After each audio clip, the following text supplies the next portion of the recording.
Di dataran tinggi di suatu daerah yang ada di Indonesia, tepat di antara lembah-lembah yang diselimuti kabut tebal dan hutan pinus yang seolah tak berujung, ada sebuah jalan tua yang jarang dilalui orang. Jalan itu konon mengarah ke sebuah kampung yang pernah ada, tapi kini tak ditemukan di peta manapun. Kampung Lembah Sirna. Orang-orang hanya tahu dari cerita lama, jika seseorang terus berjalan mengikuti kabut di malam tertentu, mereka bisa tersesat dan tak pernah kembali. Suatu sore, kabut mulai turun lebih cepat dari biasanya.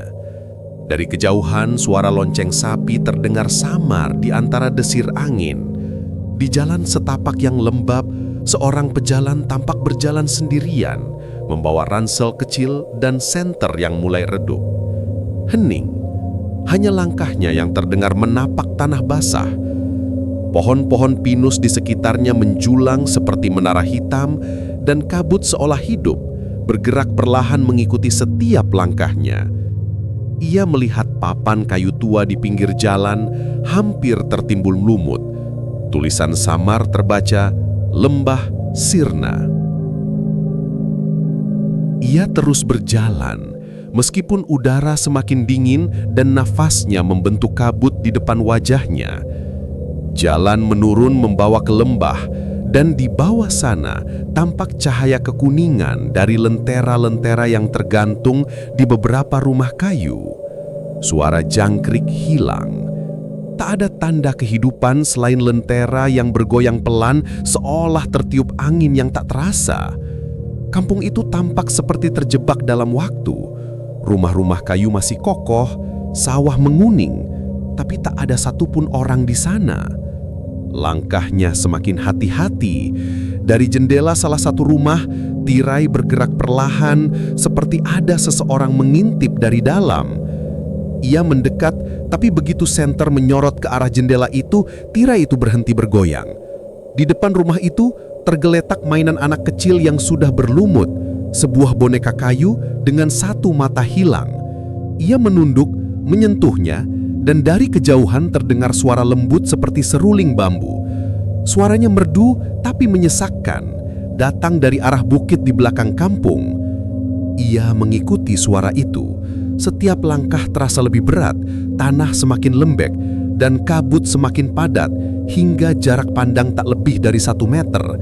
Lalu, tiba-tiba ia menyadari, ia tak lagi bisa melihat jalan kampung. Di sekelilingnya, hanya kabut putih yang tebal dan aroma tanah basah bercampur dengan bau kayu terbakar. Saat ia menoleh, rumah-rumah yang tadi berdiri megah kini tampak lapuk dan roboh, seolah sudah puluhan tahun tak dihuni. Lentera yang tadi menyala kini padam satu persatu, menyisakan kegelapan pekat. Suara seruling berubah menjadi gemerisik aneh. Dari selah kabut muncul bayangan tubuh-tubuh samar berjalan perlahan. Mereka tampak seperti penduduk kampung, tapi wajahnya tak jelas. Hanya siluet berwarna abu-abu yang bergetar dalam kabut. Mereka berjalan tanpa suara, tanpa arah, lalu berhenti serentak menghadap ke arah pejalan itu. Salah satu dari mereka mendekat, tubuhnya separuh kabut, separuh manusia, lalu menundik seperti memberi hormat. Dari dalam kabut, terdengar bisikan panjang, tak terdengar jelas, tapi terasa menusuk telinga seperti doa yang diulang tanpa henti. Tanah di bawah kakinya mulai bergetar pelan, seperti ada sesuatu yang bergerak dari dalam bumi. Akar-akar pohon menjulur keluar, menggeliat pelan seperti tangan yang mencoba menarik sesuatu ke dalam. Ia mundur, menyorotkan senter ke segala arah, tapi kabut semakin pekat, dan senter hanya memantulkan cahaya ke dirinya sendiri.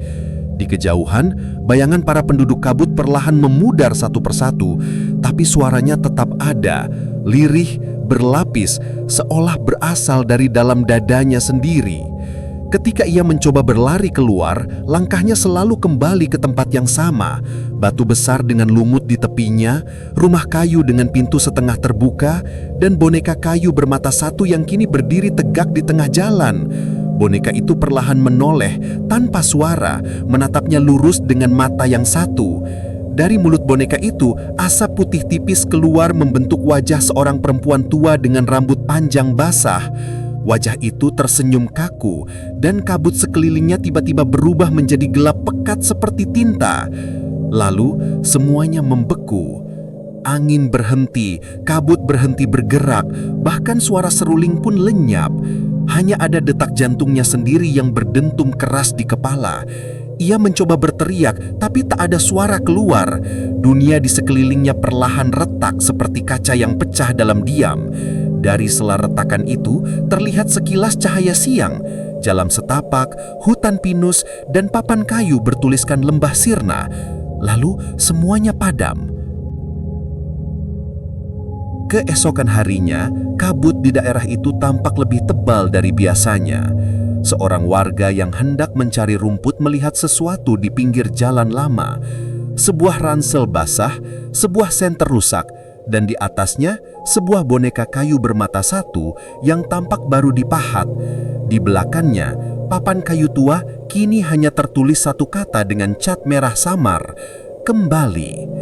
Sejak hari itu, setiap kali kabut turun di lembah itu, suara seruling bambu terdengar lagi, lembut tapi menyakitkan, seolah memanggil siapapun yang berani menembus kabut untuk mencari kampung yang sudah lama hilang dan tak pernah benar-benar pergi.